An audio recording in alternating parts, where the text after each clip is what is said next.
में। संस्थापक का नाम क्या था जिसने मुस्लिम लीग को बनाया था? सैयद अली। सलीमुल्लाह खां नाम है, याद रखना। अच्छा, मुस्लिम लीग जो है उसका संविधान कहाँ पर बना था? 1 साल बाद बना था, कराची। और पहला अधिवेशन कहाँ हुआ था?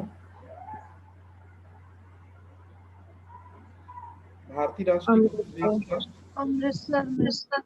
ठीक, तो भारतीय राष्ट्रीय कांग्रेस का पहला अधिवेशन हुआ था मुंबई में। और मुस्लिम लीग का पहला अधिवेशन होता है अमृतसर 1908 में, जब 1907 में संविधान भी बन चुका है और 1906 में मुस्लिम लीग बन चुका है। मैंने आपको बताया था मुस्लिम लीग क्यों बनी। मुस्लिमों के हितों को ब्रिटिश सरकार के समक्ष रखने के लिए मुस्लिम लीग का गठन किया गया 1906 में। अब देखो, मुस्लिम लीग वाले जो हैं वो कितने सातिर हैं, या उनका माइंडसेट कितना एक्टिव है अपने हितों को लेकर। दरअसल में हुआ ये था, बंगाल विभाजन में मैंने आपको कल बताया था कि पूर्वी बंगाल और पश्चिमी बंगाल में बांट दिया गया था बंगाल को। तो जो पूर्वी बंगाल है, यहाँ पर पूरे के पूरे मुस्लिम आ गए। तो पूर्वी बंगाल में जब पूरे के पूरे मुस्लिम आ गए, तो दरअसल में मुस्लिम लीग ने फिर सरकार से, मैंने आपको बताया था, एक शिष्टमंडल मिला था। तो उसने यही बात करी थी कि जब आपने सर पूर्वी बंगाल में हम ही को रहने के लिए जगह दे दी है, तो आप एक और काम क्यों नहीं करते आगे बढ़ के कि उस एरिया में जब भी चुनाव हो तो केवल मुसलमान ही खड़ा हो। मतलब इसको कहते हैं मुसलमानों के लिए पृथक निर्वाचन मंडल। तो मुसलमानों के लिए पृथक निर्वाचन मंडल की ही उद्घोषणा की गई सबसे पहले अमृतसर के अधिवेशन में। और मात्र इस बात को होते ज्यादा टाइम नहीं लगा। तो देखो, अधिवेशन में 1908 में ये बात कही गई है, और ब्रिटिश सरकार ने मात्र 1 साल के अंदर इस पर कानून बना दिया, जिसको आप मार्लेमेंटो सुधार के नाम से जानते हैं। तो इतने तेजी से काम तो शायद कभी नहीं हुआ, या किसी का नहीं हुआ, क्योंकि भारतीय राष्ट्रीय कांग्रेस भी कितनी सारी अपनी दलीलें पेश कर रही होगी ब्रिटिश सरकार के आगे, लेकिन एक ना सुनी। लेकिन मुस्लिम लीग के द्वारा कही गई 1908 में ये बात कि मुसलमानों के लिए पृथक निर्वाचन मंडल लागू किया जाए, 1 साल के अंदर ऐसा करके रख दिया गया। क्यों? क्योंकि मुस्लिमों के सपोर्ट को बढ़ाना जरूरी हो चुका था, क्योंकि कांग्रेस लगातार पावरफुल होती जा रही थी हिंदुओं के संरक्षण में रहकर। तो यदि ये शक्ति पावरफुल होती जा रही है, हिंदुत्व भारतीय राष्ट्रीय कांग्रेस के संरक्षण में, तो निश्चित रूप में ब्रिटिश सरकार ने पूरी चाल सोच कर रखी थी, और इसलिए उन्होंने मुसलमानों के लिए 1909 का जो मार्लियामेंटो सुधार आया था, उसमें उन्होंने छूट दे दी कि पृथक निर्वाचन मंडल का मतलब जहां जहां मुस्लिम कम्युनिटी है, जहां जहां मुसलमानों का नंबर है, वहां से केवल और केवल कौन खड़ा हो सकता है? मुस्लिम कैंडिडेट ही चुनाव में खड़ा हो सकता है। मतलब मुसलमानों को ये एकाधिकार दे दिया गया।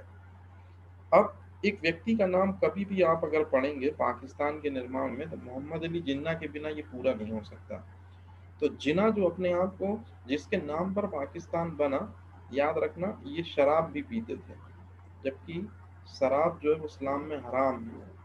और ये सुअर का मांस भी खाते थे, और ये भी हराम है। और ये है वो शख्स, मौलाना अबुल कलाम में मौलाना मोहम्मद अली। तो याद रखना, जो मोहम्मद अली हैं, उन्हीं ने दरअसल में क्या किया,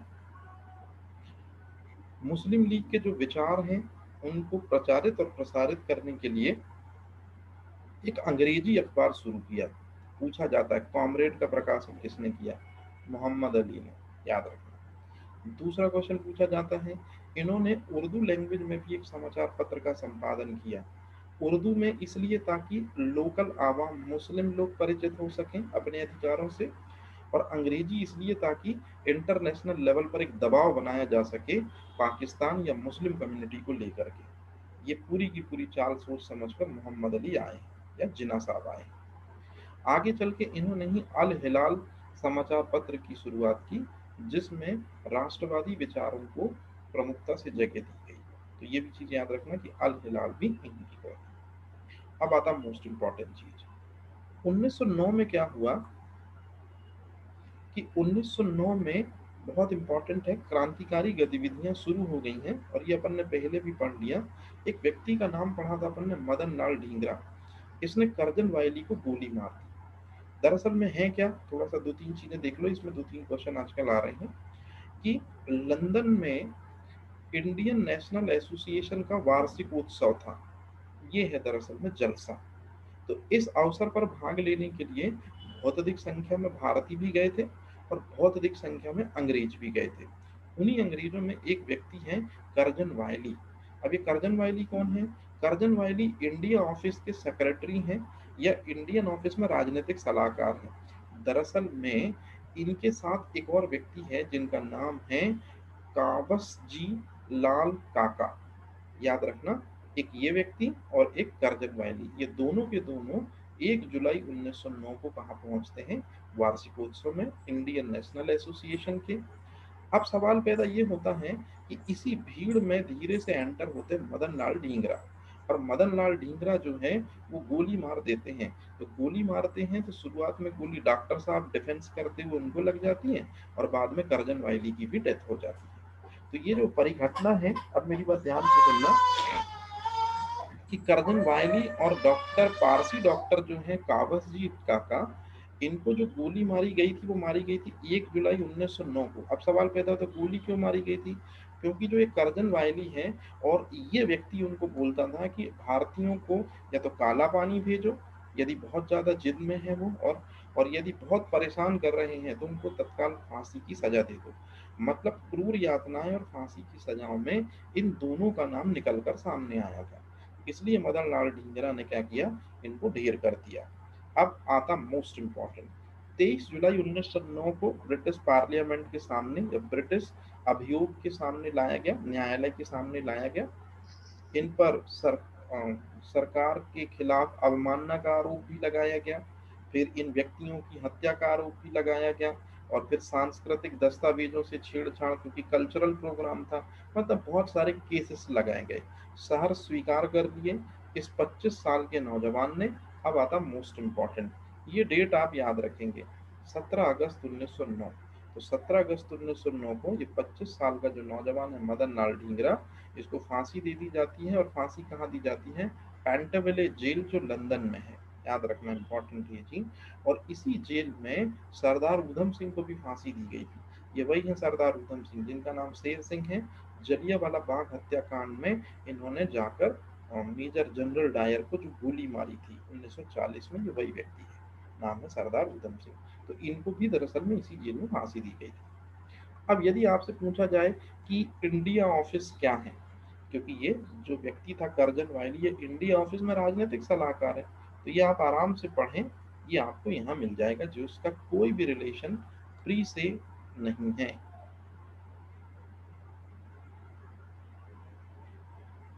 सर 16 अगस्त में फांसी दी गई है, लूसेंट में 16 लिखा है, ठीक है। फांसी दी जाती है, रात में दी जाती है। तो अब फांसी के लिए फरमान जारी कर दिया गया है ना, कोर्ट ने ऑर्डर दे दिए, जैसे 5 बजे, 6 बजे कोर्ट बंद होता है तो 5 बजे कोर्ट ने ऑर्डर दे दिए, तो उस समय था 16, ऐसा है। अब लेकिन जब फांसी दी जाएगी तो फिर 16 तारीख को 5 बजे दिया गया, तो 12 बजे कौन सी डेट लग जाएगी? 17 डेट लग जाएगी। तो 4 बजे सुबह फांसी हो जाएगी। तो अब इस चीज को लेकर गतिरोध रहता है कि सरकारी ऑर्डर दिए गए हैं 16 को और 17 तारीख को उसको रियल फांसी दी गई। अब आप किसको मानते हो? इसलिए एग्जैक्टली बिल्कुल प्योर ऐसा क्वेश्चन नहीं पूछा जाता कि 16 को फांसी दी गई कि 17 को फांसी दी गई। ये चीज हमेशा याद रखना, क्योंकि ऑर्डर जिस दिन रिलीज किए जाएंगे वो डेट ही सही है, लेकिन अपन ने लिख दिया कि 17 तारीख, आप 16 कर सकते हो, कोई दिक्कत नहीं। ठीक, अब आता मोस्ट इंपॉर्टेंट चीज, नासिक षड्यंत्र केस। इसको ध्यान रखना, यह पूछा जाता है। इंदौर का एक व्यक्ति है जिसका नाम है अनंत कांहरे। इसने जैक्सन को गोली मारी थी। अभी जैक्सन कौन है, उसके पहले मैं अनंत कांहरे के बारे में एक बहुत इंपॉर्टेंट चीज बता दूं कि अनंत कांहरे महाराष्ट्र में एक संगठन है क्रांतिकारी जिसका नाम है अभिनव भारत, उससे जुड़े हुए दरअसल में ये व्यक्ति है। तो विनायक सावरकर और ये गणेश सावरकर, ये दोनों बंधु जो हैं, इन्हीं ने दरअसल में अभिनव भारत संगठन को बनाया था महाराष्ट्र में। और अनंत कांडरे ने महाराष्ट्र में इस संगठन को क्या किया था, ज्वाइन किया था।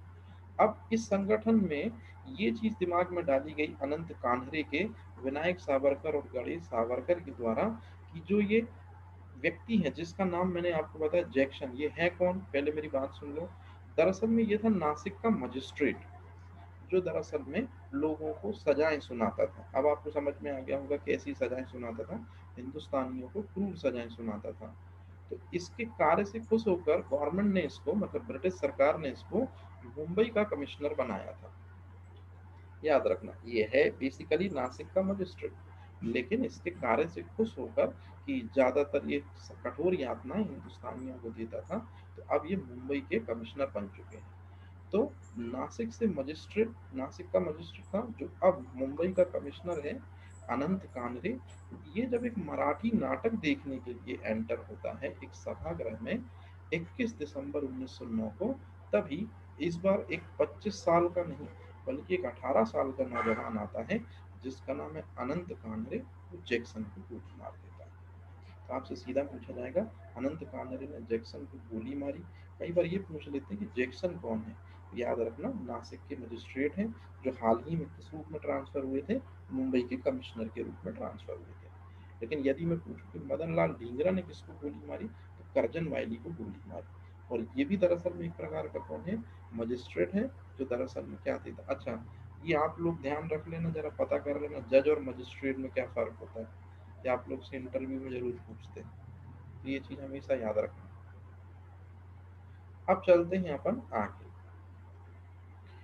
क्यों मारी थी गोली, ये मैं पहले ही बता चुका कि कठोर यातनाएं देता था इसी वजह से। अच्छा, एक चीज और इम्पोर्टेंट है, ध्यान से सुनना। 1909 में क्या हुआ था, ब्रिटिश सरकार के खिलाफ एक लेख लिख दिया था गणेश सावरकर ने। और गणेश सावरकर ने मात्र एक लेख लिख दिया तो उनको दे दिया गया आजन्म कारावास। और जो गणेश सावरकर व्यक्ति हैं, ये आप खुद ही देख लो किस संगठन के ऑलरेडी सदस्य हैं, अभिनव भारत। तो अभिनव भारत के जब सदस्य हैं गणेश सावरकर, और जब इन्होंने एक लेख लिख दिया तो इनको काला माफी चाहता हूँ, इनको दे दी गई सजा। कौन सी सजा दे दी गई, आजन्म कारावास। तो इसी से गुस्सा होकर जो व्यक्ति है, नाम है अनंत कानरे, वो जैक्सन को नाटक के दौरान गोली मार देगा। अब आता मोस्ट इम्पोर्टेंट, 1909 में एक कानून पेश किया गया ब्रिटिश सरकार के द्वारा, जिसको मार्ले मिंटो सुधार के नाम से जाना जाता है। अब ये नाम में आपको कंफ्यूजन होता होगा, दरअसल में जो पहला नाम है वो बड़ी पोस्ट है, ये भारत राज्य सचिव। और जो दूसरा नाम है ये वायसराय है। और इन वायसराय को आप बहुत अच्छे से जानते हैं, ये वायसराय कोई और नहीं, लॉर्ड मिंटो द्वितीय है, जिनसे शिमला में मुसलमानों का एक सम्मेलन या शिष्टमंडल मिला था। तो ये चीज याद रखना।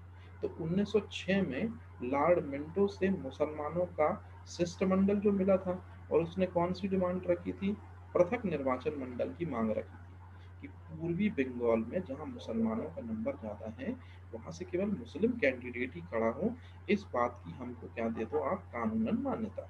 अच्छा, 1908 में जब मुस्लिम लीग का पहला अधिवेशन होता है, तब भी वहां यही राग अलापा गया, पृथक निर्वाचन मंडल। लेकिन मुसलमानों की इस बात को ब्रिटिश सरकार ने बड़ा सीरियस लिया। उनको लगा कि कांग्रेस दिनों दिन स्ट्रांग होती जा रही है, कांग्रेस का विरोध करने के लिए तो कोई पार्टी या संस्था चाहिए।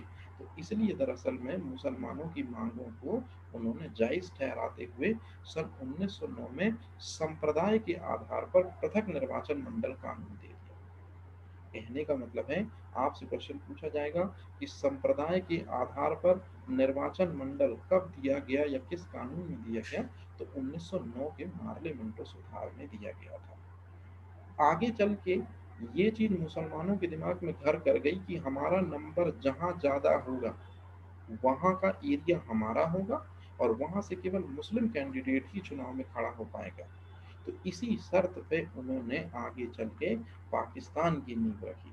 मतलब यदि मैं आपसे पूछूं कि देश के विभाजन का बीजारोपण जो है वो कहाँ से तैयार हो चुका है, तो जब से ब्रिटिश सरकार ने कानून बनाया कि जहां मुस्लिमों का नंबर ज़्यादा है, वहां से केवल मुस्लिम कम्युनिटी का व्यक्ति ही सरकार के, माफी चाहता हूँ, चुनाव लड़ सकता है। तो ये है देश के विभाजन का बीजारोपण। तो ये आप याद रखना, ये इम्पोर्टेंट है। अब आपसे क्वेश्चन पूछा जाता है मुसलमानों को जब पृथक निर्वाचन मंडल दिया गया, तो ये तो 1909 के पार्लियामेंट सुधार से दिया गया। उस समय भारत राज्य सचिव कौन है?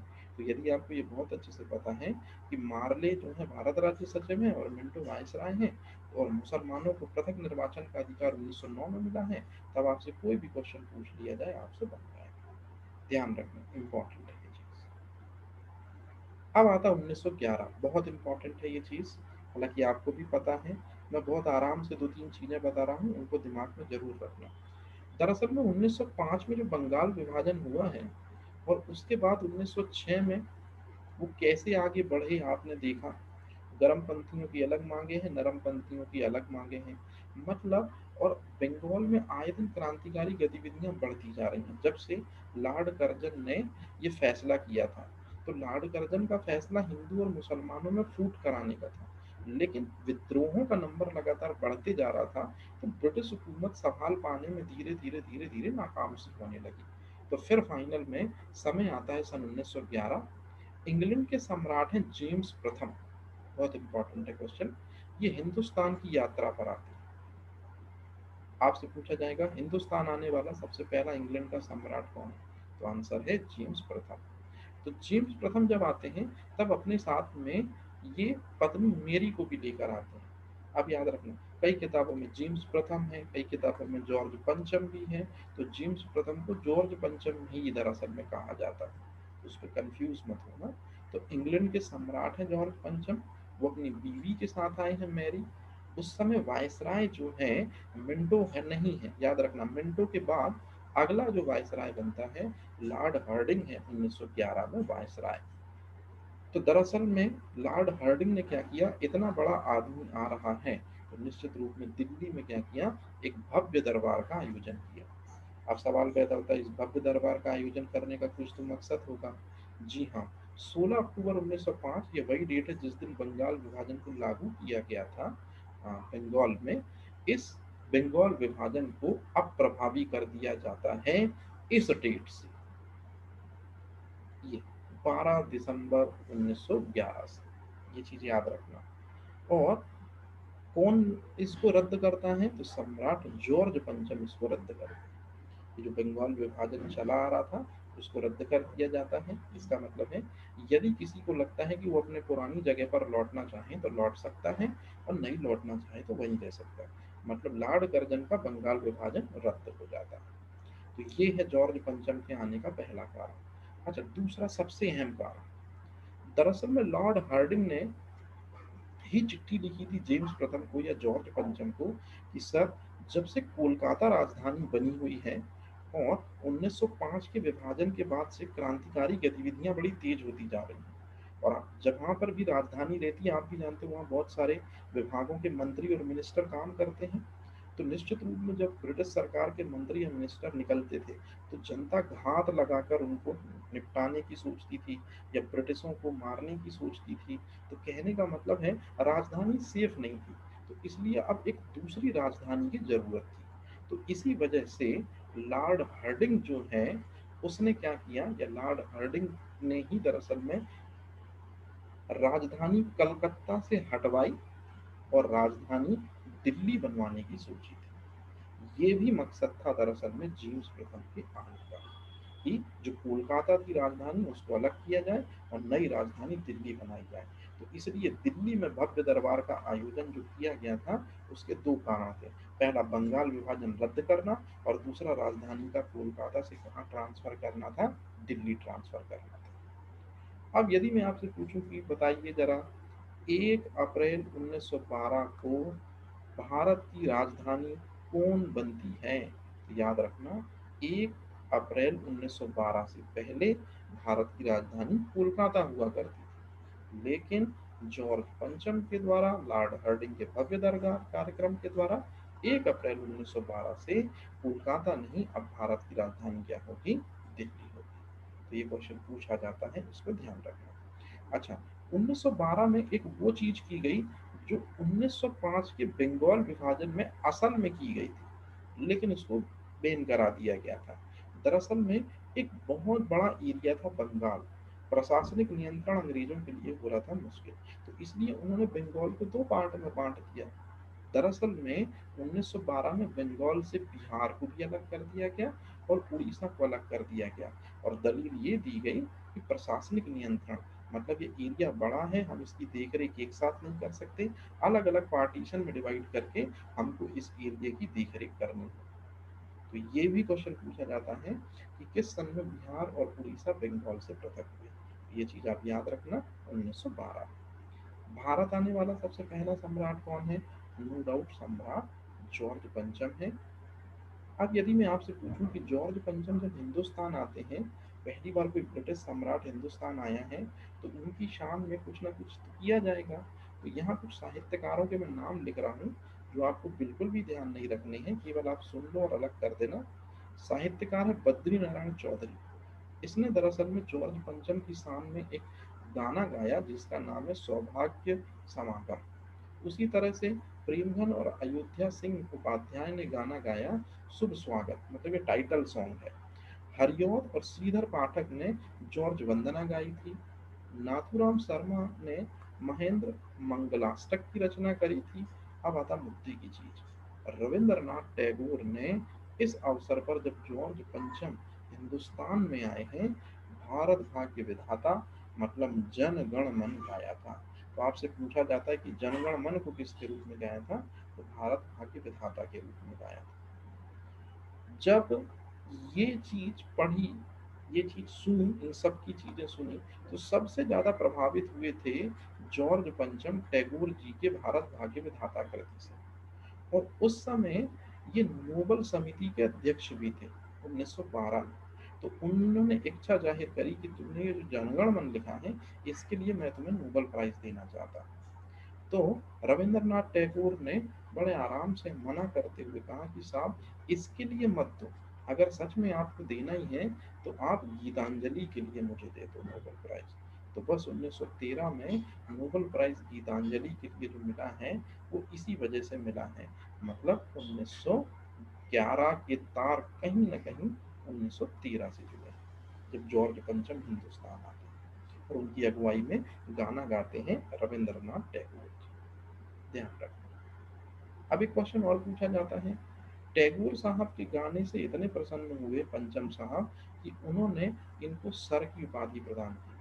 परंतु 1919 में जलियांवाला बाग हत्याकांड जब होगा, 1920 या आगे जब जलियांवाला बाग हत्याकांड होगा, तभी सर की उपाधि को लौटा दिया जाएगा टैगोर साहब के द्वारा। एक क्वेश्चन और पूछा जाता है। आज मुंबई में यदि कोई भी जाता है तो गेटवे ऑफ इंडिया देखने जरूर जाता है। ये गेटवे ऑफ इंडिया दरअसल में राजा और रानी के सम्मान में ही बनाया गया था 1911 में। ये चीज भी याद रखना, ये पूछी जाती है। अब आजकल ऐसा क्वेश्चन पूछा जाता है कि गेटवे ऑफ इंडिया जो है, इसको बनाया किस वास्तुकार ने था? जॉर्ज विंसेंट ने। तो याद रखना मेरी बात, 1911 से काम लग गया था, आने थे जैसी तो बन गया, नींव की ईंट पड़ गई, लेकिन 1924 में बनकर ये पूरी तरह से तैयार हो गया। ये भी पूछी जाती है। अब यदि मैं आपसे पूछूं 1911 में हुआ क्या था, तो 1911 में क्या हुआ था? अरे बाप रे, अरे मैं भारतीय राष्ट्रीय कांग्रेस का जो अधिवेशन है 1911 का, वो हुआ था कोलकाता में। बताया था मैंने पहले भी आपको। पंडित बिशननाथ धर इसके अध्यक्ष बनाए गए थे।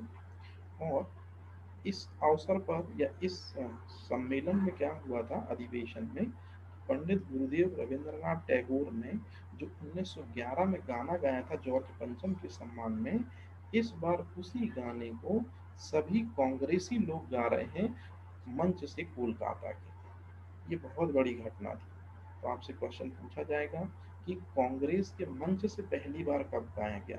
याद रखना, गुरुदेव रविंद्रनाथ टैगोर ने किसके सामने गाया था? जॉर्ज पंचम के सामने गाया था, लेकिन उनके उसी गाने को कांग्रेस के मंच से गाया गया है 1911 में कोलकाता में। तो ये इम्पोर्टेंट है ये चीज। अब एक बहुत इम्पोर्टेंट सबसे महत्वपूर्ण चीज जो आती है वो ये है, ध्यान से सुनना।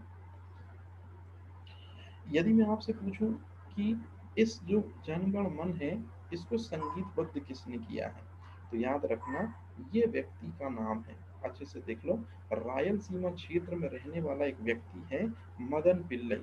तो मदन पिल्लई वो व्यक्ति है जिसने संगीतबद्ध किया है। किसको संगीतबद्ध किया है? याद रखना, जन गण मन। लेकिन यदि मैं बोलूं कि वंदे मातरम को संगीतबद्ध किसने किया है, तो वेंकटमही है वो। ये आजकल बहुत चल रहा है। जनगण मन को संगीतबद्ध किया है मदन लाल पिल्लई ने। और अब अगर मैं आगे पूछूं आपसे तो वो क्लियर कर दूंगा। अब यदि पूछा जाए आपसे कि भारत भाग्य विधाता, मतलब ये भारत भाग्य विधाता जनगण मन ही है, इसको तत्वबोधिनी पत्रिका में 1912 में, आप खुद देख लो, इस शीर्षक के नाम से छापा गया है। मतलब जनगण मन को इस शीर्षक के नाम से छापा गया, भारत भाग्य विधाता शीर्षक के नाम से छापा गया था तत्वबोधिनी पत्रिका में 1912, जिससे ये सब जगह प्रचारित और प्रसारित हुआ। गायन का सही तरीका भी उसी समय डिक्लेयर किया गया कि यदि आप गाते हैं जनगण मन को तो 52 सेकंड में कंप्लीट हो जाना चाहिए, लेकिन यदि आप संक्षिप्त रूप में गाते हैं तो मात्र 20 सेकंड में आप इसको पहली पंक्ति और अंतिम पंक्ति गाकर 20 मिनट में खत्म कर सकते हैं, इस सेकंड में खत्म कर सकते हैं। अगर पूछा जाए कि भारत का राष्ट्रगान क्या है, तो जनगण मन ये वही राष्ट्रगान है आज भी। तो फिर पूछा जाएगा कि दुनिया का सबसे पहला राष्ट्रगान कहाँ का है और किसने अपनाया है, तो ब्रिटेन है वो देश जिसका राष्ट्रगान है सबसे पहला, और गॉड सेव द क्वीन ये दरअसल में है वो लेडी। ये चीज आप याद रखना। अब आता मोस्ट इम्पोर्टेंट क्वेश्चन, जनगण मन जो रविंद्रनाथ टैगोर ने दरअसल में रचा था, इसको इंडियन कॉन्स्टिट्यूशन में कब हमने शामिल किया है, तो याद रखना 26 जनवरी से 2 दिन पहले, मतलब 24 जनवरी 1950 को संविधान सभा ने दरअसल में स्वीकृत किया था, ये संविधान सभा ने अपनाया था। बिल्कुल इसी डेट को, 24 जनवरी 1950 को संविधान सभा ने एक और चीज को अपनाया है, बस नाम उसका राष्ट्रगान न होकर हो गया राष्ट्रगीत। और राष्ट्रगीत का नाम क्या है जी? वंदे मातरम। तो वंदे मातरम जो है वो बंकिम चंद्र चटर्जी ने लिखा था, जबकि राष्ट्रगान जनगण मन रविंद्रनाथ टैगोर ने लिखा था। दोनों को एक ही दिन एक्सेप्ट किया गया है संविधान सभा के द्वारा, 24 जनवरी। अब यदि मैं आपसे पूछूं राष्ट्रगीत वंदे मातरम कब गाया गया पहली बार, तो आप ये जरूर बता दोगे। अभी रहीमतुल्ला सयानी की अध्यक्षता में गाया गया था, ये भी आप बता दोगे। परंतु अब जो कठिन क्वेश्चन मैं आपसे पूछ रहा हूँ तो, कि सबसे पहले कौन सी रचना में या सबसे पहले किस विद्रोह में इसका जिक्र हुआ है, तो याद रखना आनंदमठ रचना है। और आनंदमठ किताब में सन्यासियों के विद्रोह में सबसे पहले वंदे मातरम गीत को गाए जाने के बारे में जानकारी हमको मिलती है। और सन्यासी विद्रोह में एक व्यक्ति का नाम है भावानंद सन्यासी, ये दरअसल में वंदे मातरम गीत को गा रहा था। तो आपसे क्वेश्चन पूछा जाता है कि वंदे मातरम गीत का सबसे पहली बार गायन किस कृति में देखने को मिलता है, किस रचना में देखने को मिलता है, और किस विद्रोह में देखने को मिलता है, तो ये चीज याद रखना। अब यदि मैं आपसे पूछूं, बहुत इंपॉर्टेंट क्वेश्चन है, कि जो ये राष्ट्र वंदे मातरम जो है, इसकी धुन किसने बनाई थी, यदुनाथ भट्टाचार्य।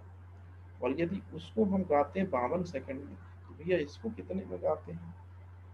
65 सेकंड में, 1 मिनट 5 सेकंड में। और स्वदेशी आंदोलन जब चल रहा था तब भी दरअसल वंदे मातरम टाइटल सॉन्ग था, ये मैंने आपको बताया। फिर मैंने ये भी बताया था आपको, मैडम भीकाजी रुस्तमा जी कामा जो दरअसल में पर्सनल सेक्रेटरी हैं, किनकी पर्सनल सेक्रेटरी हैं? दादा भाई नेहरू जी की। तो मैडम भीका जी रुस्तमा जी कामा, इनको मदर ऑफ इंडियन रेवोल्यूशन भी कहते हैं। 1902 से ये बाहर हो गई थी और ब्रिटेन की बातों को पूरी दुनिया में बता रही थी कि वो किस तरह से हम पर अत्याचार करते हैं। और इस तरह से वो पहुंचती हैं 4 साल बाद 1906 में जर्मनी, वहाँ की स्टुटगार्ट, और वहाँ तिरंगा फहराकर वंदे मातरम का ही गायन करती हैं। तो ये दरअसल में क्वेश्चन है जो पूछे जाते हैं। अब जो अलग से ये 2 क्वेश्चन लिखे हैं, ध्यान रखना। 1911 में सोशल सर्विस लीग बनी थी, जिसकी स्थापना मल्हार राव जोशी ने की थी। और सचिंद्र सान्याल ने एक किताब लिखी थी बंदी जीवन, ये उतनी पॉपुलर नहीं हुई, लेकिन भगवती चरण बोहरा की किताब फिलॉसफी ऑफ बॉम्ब, इनमें इस किताब में बीच बीच में बॉम्ब बनाने के लिए जो जो इंग्रेडिएंट लगते हैं, जैसे सोडा लगता है, पोटेशियम नाइट्रेट लगता है ना, चारकोल लगता है, मूंगफली का पाउडर लगता है, इस बुक में उसका जिक्र था, इसलिए थोड़ी सी लाइट लाइट में थी। अब इसके बाद आता है दिल्ली षड्यंत्र केस, और ये दिल्ली षड्यंत्र केस कोई और नहीं बल्कि वही वायसराय जो 1911 में है और 1912 में भी है। लॉर्ड हार्डिंग नाम है, जिसने भव्य दरबार का आयोजन करवाया था, उसी को जान से मारने के लिए दरअसल में क्रांतिकारियों द्वारा एक जाल बिछाया जाता है, जिसे दिल्ली षड्यंत्र केस का। अब ये है क्या, जरा समझ लो, दो तीन चीजें बहुत इंपॉर्टेंट हैं। पहले तो बंगाल विभाजन को रद्द कर दिया गया, और बंगाल विभाजन जब पूरी तरह से रद्द हो गया तो उसके बाद में फिर से दिल्ली में उसी चीज उसी तरह से पेश आने लगे, मतलब मारना पीटना हिंदुस्तानियों के साथ। तो अब इस पर एक योजना बन रही है मध्य प्रदेश के जबलपुर में, और व्यक्ति का नाम है आचार्य विनोबा भावे। ये दरअसल में क्या करना चाहते हैं, मजा चखाना चाहते हैं लॉर्ड हार्डिंग को। तो अब ध्यान से समझना, बहुत इंपॉर्टेंट चीज बोल रहा हूँ। उन्हीं के एक मित्र हैं जिनका नाम है रास बिहारी बोस। तो रास बिहारी बोस जो हैं वो जबलपुर आते हैं, और जबलपुर में इस व्यक्ति से मिलते हैं जिसका नाम है चिदम्बरम पिल्लई, और चिदम्बरम पिल्लई के साथ मिलकर बम से उड़ाने की योजना बनाते हैं लॉर्ड हार्डिंग को। परंतु जो बम से उड़ाया जाएगा उस तरह के चार पांच बमों में से एक आध को टेस्ट करना जरूरी था। तो मदन महल की पहाड़ियों पर जो राजा मदन शाह ने बनवाई थी उनका परीक्षण किया जाएगा। तो दरअसल में बम की टेस्टिंग कहाँ होती है, अच्छे से देख लो। किसको मारना था, अच्छे से देख लो।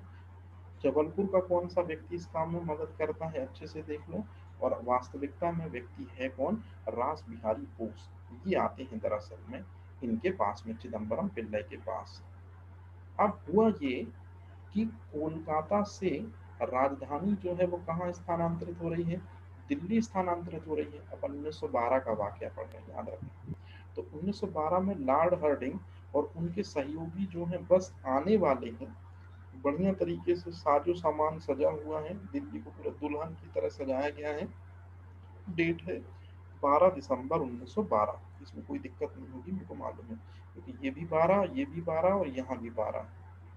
तो जब अंग्रेज लॉर्ड हार्डिंग आ रहा है दल बल के साथ में, मतलब अब दल बल का मतलब है ये वायसराय है, और वायसराय की कार्यकारिणी परिषद में बहुत सारे डिपार्टमेंट होते हैं।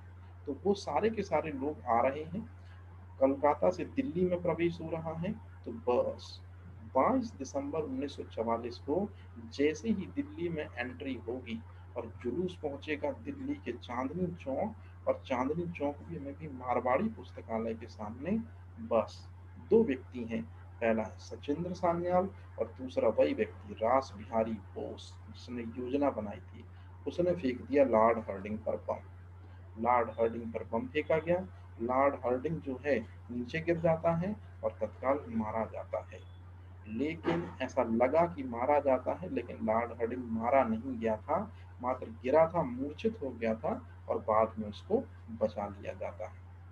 अब इतनी बड़ी घटना जो हो जाती है 22 दिसंबर 1912 को दिल्ली के चांदनी चौक में, कि लॉर्ड हार्डिंग पर लॉर्ड हार्डिंग पर आत्मघाती हमला किया गया था रास बिहारी बोस द्वारा। हालांकि रास बिहारी बोस वहां से निकल चुके होते हैं। जांच पड़ताल करवाई गई कि कौन इस घटना में है। निकल के आते हैं अवध बिहारी, अमीर चंद, बसंत विश्वास। इन सबको गिरफ्तार कर दिया जाता है। इसके पहले भी मैंने ये चीज बताई थी आपको। दीनानाथ वो व्यक्ति है जो गवाह बन जाता है सरकारी, और फाइनल में मास्टर अमीर चंद को पूरी प्लानिंग करने के कारण दरअसल में रास बिहारी बोस को इन्हीं ने कहा था, तो इनको दे दी जाती है फांसी। तो ये इम्पॉर्टेंट है कि दिल्ली षड्यंत्र केस का प्रमुख जो व्यक्ति है वो कौन है, याद रखना, रास बिहारी बोस जिसने बम फेंका। पूरा मास्टर प्लान मास्टर अमीर चंद का था।